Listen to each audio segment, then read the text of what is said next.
minggu kita mau mulai lipat tangan, tutup mata. Kita mau belajar berdoa. Kita nyanyi lagu ini ya. Haleluya.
Tuhan Yesus, kami mau ibadah online. Roh Kudus pimpin mengurapi kami. Di dalam nama Tuhan Yesus Kristus kami sudah berdoa. Haleluya. Amin.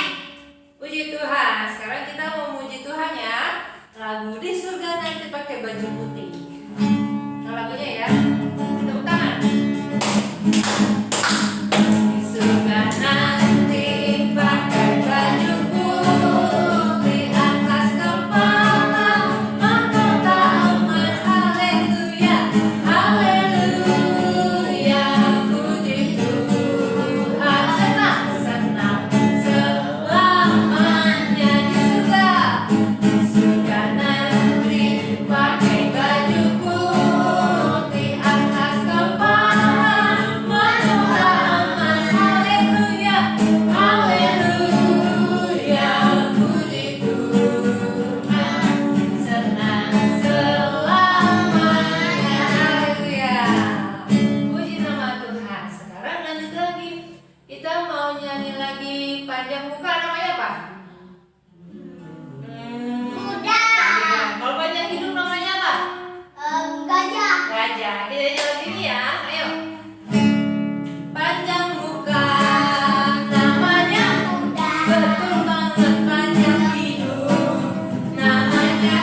Kita mau dengar persembahan pujian dari teman-teman kita ya.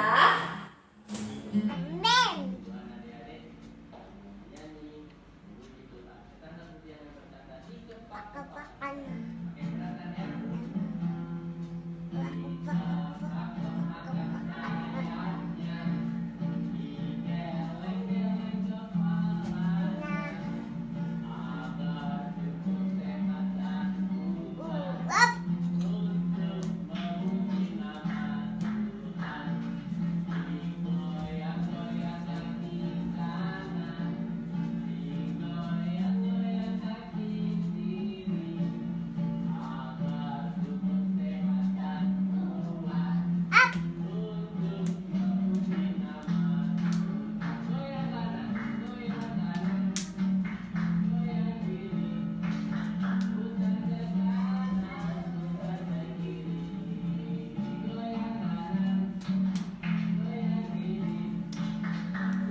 Selamat pagi Om Tante dan teman-teman semua. Pagi ini Jonathan yang memuji Tuhan. Kasih sukacita, damai sejahtera, kesabaran, kemurahan, kebaikan, kesetiaan, kelemah lembutan, penguasaan diri. Itulah buah Roh Kudus mengalir dalam hidupku. Ku mau hidup dipimpin Roh Kudus setiap hari. Kasih sukacita, damai sejahtera, kesabaran, kemurahan, kebaikan, kesetiaan, kelemah lembutan, penguasaan diri. Itulah buah Roh Kudus mengalir dalam hidupku. Ku mau hidup dipimpin Roh Kudus setiap hari. Puji Tuhan adik-adik, kita mau nyanyi lagu Burung Pipit tidak menabur, tapi Tuhan beri makan. Bunga bakung tidak meminta, tapi Tuhan ganda. Nih, oke, ayo. Burung pipit tidak menabur, tapi Tuhan beri makan. Bunga bakung tidak meminta, tapi Tuhan dandani. Burung pipit tidak apa? Tidak menabur, tapi Tuhan beri makan. Bunga bakung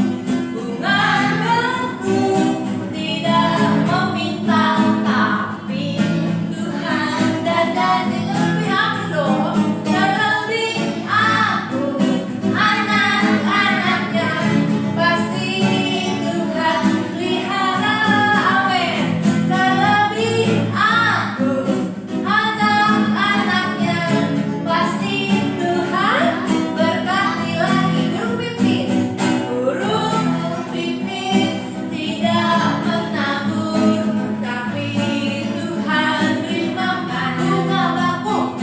Bunga bakung tidak meminta, tapi Tuhan dandani. Amin. Terlebih aku anak-anak, pasti Tuhan pelihara. Terlebih aku anak-anaknya, pasti Tuhan berkati. Haleluya, puji Tuhan. Nah, sekarang kita mau mendengar firman Tuhan. Kita mau nyanyi lagu Mari masuk, mari masuk, masuk hatiku. Siapa yang masuk ke hati kita? Tuhan Yesus. Gak boleh yang lain ya. Gak boleh YouTube, gak boleh TikTok. Hanya Tuhan Yesus aja. Haleluya. Lipat tangan, tutup mata. Selamat pujian.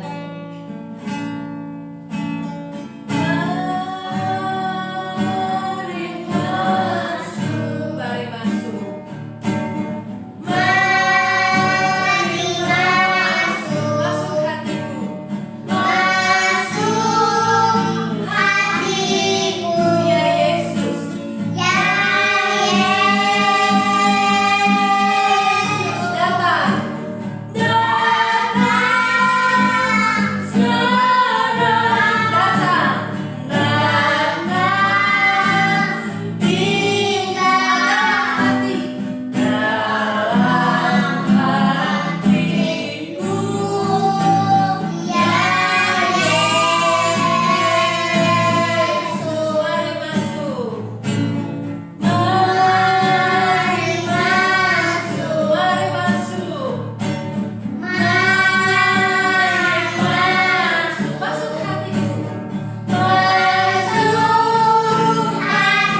lagi mau dengar firman Tuhan. Tuhan Yesus pimpin Om Anju yang mau menceritakan firman Tuhan. Kami percaya Engkau mengasihi kami anak-anak yang diberkati. Dalam nama Tuhan Yesus Kristus, terima kasih. Haleluya. Amin. Shalom adik-adik, ketemu lagi dengan Kak Anju.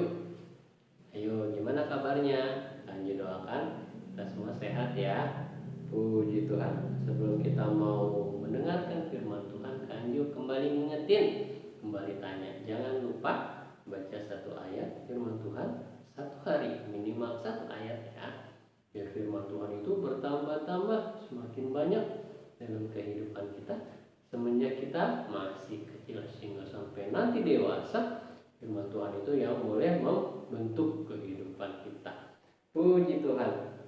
Kak Anju mau cerita tentang murid Tuhan Yesus yang namanya Petrus dalam Kisah Para Rasul 3 mulai ayat 1. Judul perikopnya dikatakan Petrus menyembuhkan orang lumpuh. Nah, kalau kemarin-kemarin Kak Anju cerita Tuhan Yesus menyembuhkan seorang yang buta. Kali ini muridnya Tuhan Yesus namanya Petrus, dia menyembuhkan orang lumpuh.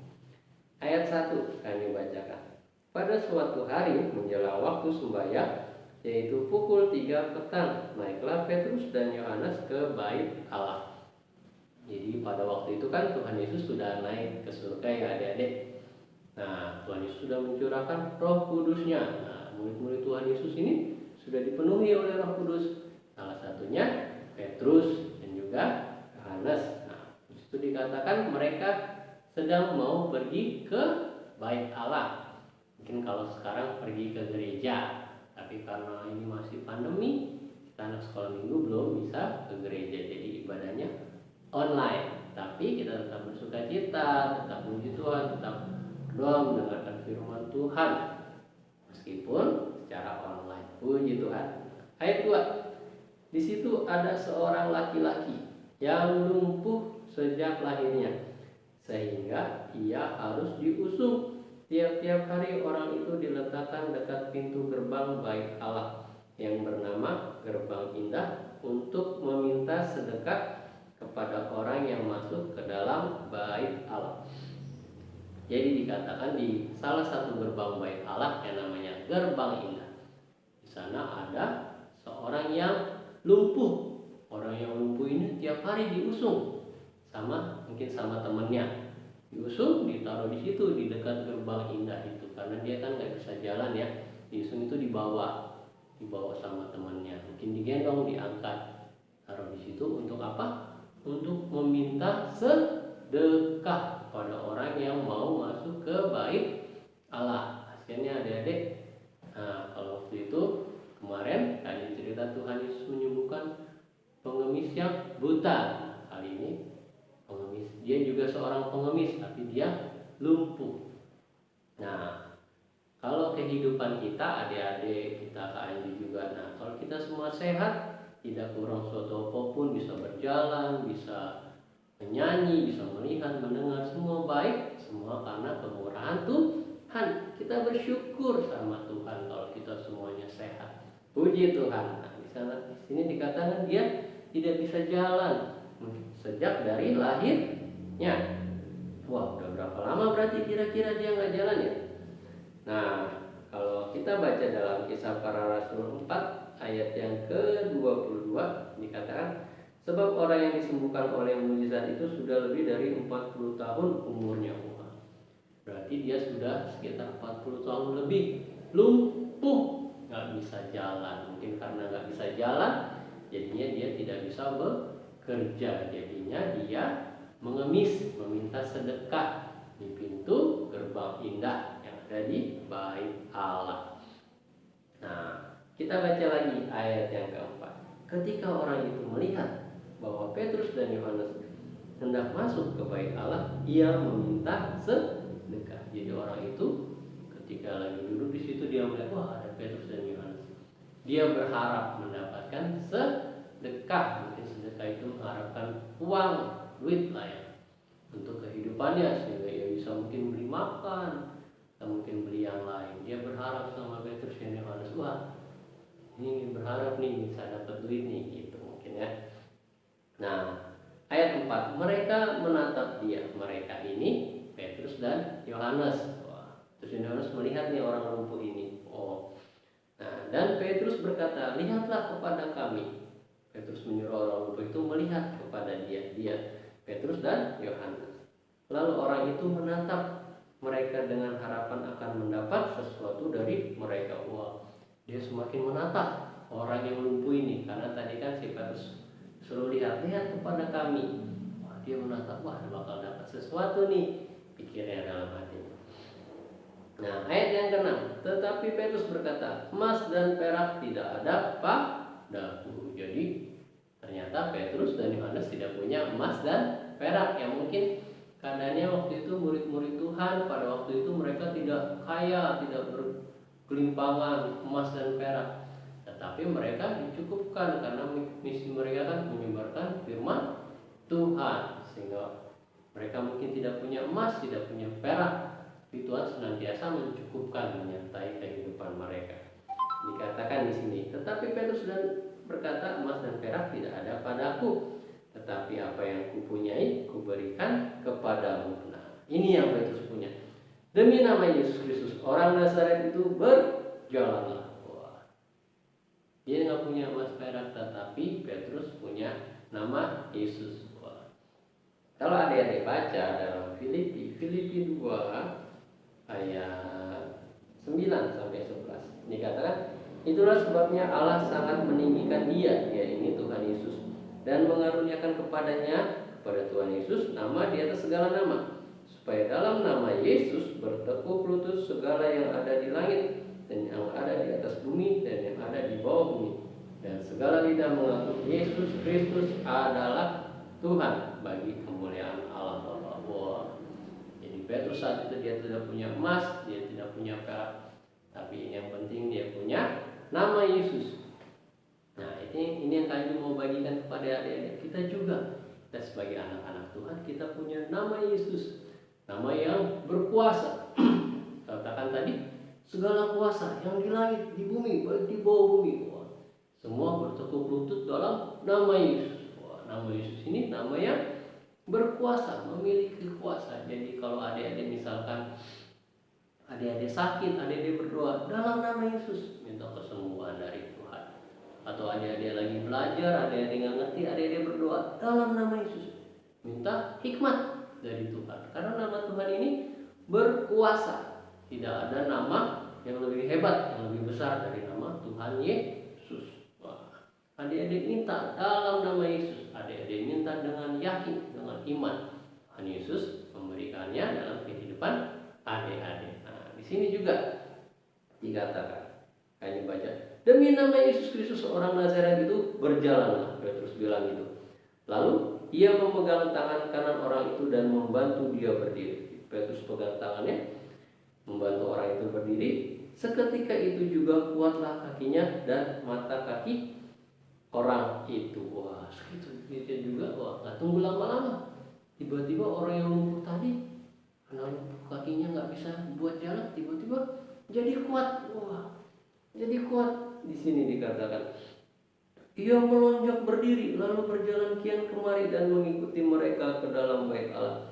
Berjalan dan melompat-lompat serta memuji nama Allah. Yang tadinya kakinya nggak bisa dipakai jalan, langsung melompat berjalan kian kemari di dalam bait Allah mengikuti Petrus dan Yohanes. Ada mukjizat, ada kuasa di dalam nama Yesus. Itu yang harus kita pegang, kita percaya bahwa nama Yesus memiliki kuasa.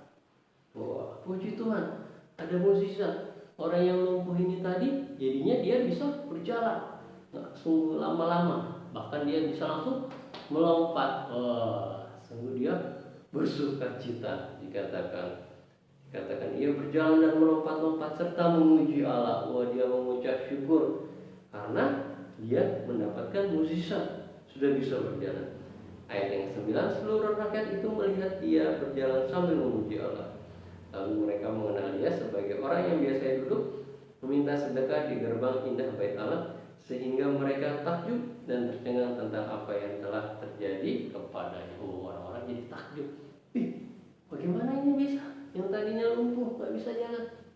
bisa meloncat, udah bisa jalan-jalan, udah bisa mengikuti Petrus dan Yohanes ke dalam bait Allah.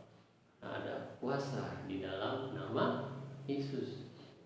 Nah, Kak Nyi mau bagikan, Kak Nyi mau sampaikan, kita juga sebagai anak-anak Tuhan yang sudah ditebus oleh Tuhan Yesus, kita juga imani, kita juga pegang itu nama Yesus, nama yang berkuasa, sanggup melakukan segala perkara. Wah, adik-adik kalau ada apa-apa berdoa aja, minta dalam nama Yesus, minta dengan iman, dengan percaya bahwa Tuhan Yesus sanggup melakukannya. Wah, minta iman dengan percaya, serahkan semua ke dalam tangan Tuhan, karena nama Yesus nama yang berkuasa. Puji Tuhan. Firman Tuhan Kak Nyi sampaikan di sini saja. Ayo kita semua berdiri, kita mau nyanyi, kita mau tutup ibadah kita. Nyanyikan Yesus dan lebih besar. Yesus lebih besar.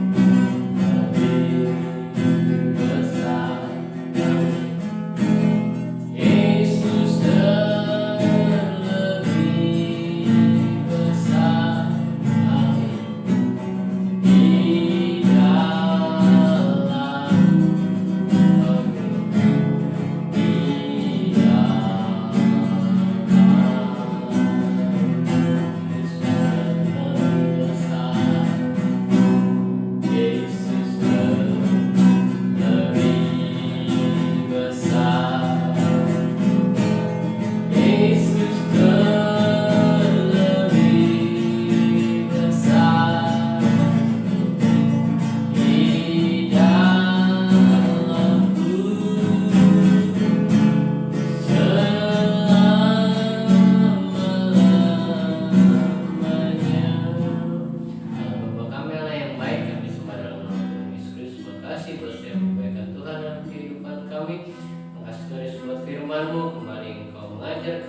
Besar dari segala apa yang kami hadapi. Terima kasih Tuhan Yesus, tanamkan firman dalam hati kami, melalui bertumbuh, berbuah, menyenangkan hati Tuhan Yesus. Terima kasih Tuhan sudah berkati kami, ibadah kami dari awal pertengahan hingga akhir ini. Apa yang kami buat kiranya boleh menyenangkan hati Tuhan.